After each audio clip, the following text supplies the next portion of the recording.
We're going to see that to the north too. Also, what we saw to the north, at least last week, was a blizzard. Bismarck, North Dakota. Remember these sites? We were showing you them here on Fox Weather, and we're showing you them again because perhaps it's a bit of deja vu. As we head into the afternoon tomorrow and Sunday, this could be the scene.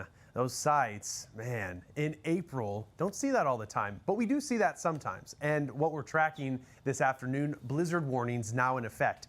We didn't have those yesterday. We now do for a good chunk of the northern plains. Northeastern Wyoming, Montana, western North Dakota, and then northwestern South Dakota. This is where those conditions could be the worst, at least with visibility. Winter storm warnings also a high-end winter storm, so we need to watch this thing. It's going to be slightly warmer than last week's system where we saw some spots picking up like 3 feet of snow. We probably won't see that, but we will see some impressive totals, I bet, before this thing is all said and done. And my clicker's not working, Jeff, so if you could go ahead and advance the graphics for me. From Minot down to Bismarck, the potential is there that we see these blizzard-like conditions. I-94 runs through Bismarck. We'll show you what it could potentially be like there in portions of North Dakota. Watch this system wrap up and then the snow begin on the backside of this system. We'll have the storms in Iowa, Kendall just highlighted. There's the snow, and really from the Canadian border south,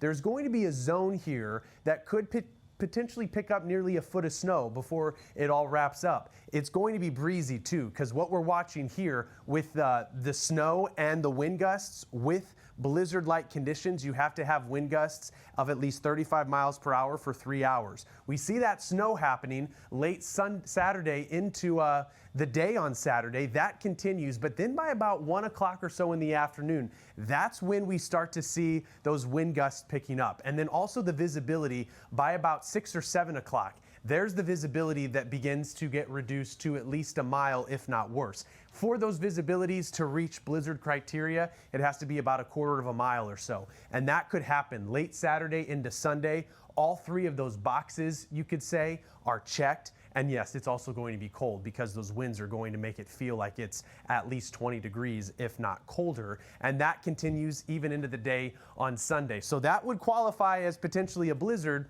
something that we'll be watching, of course, very carefully. Here's that snow total map. The forecast from Friday into Monday, look at that, right along I-94, some spots picking up upwards 8 to 12 inches. Yeah, we can't rule that out, so we're going to watch that pretty carefully as we work our way into the weekend. One thing's for sure, though, we're going to see some rain first in a lot of these spots before that transition occurs.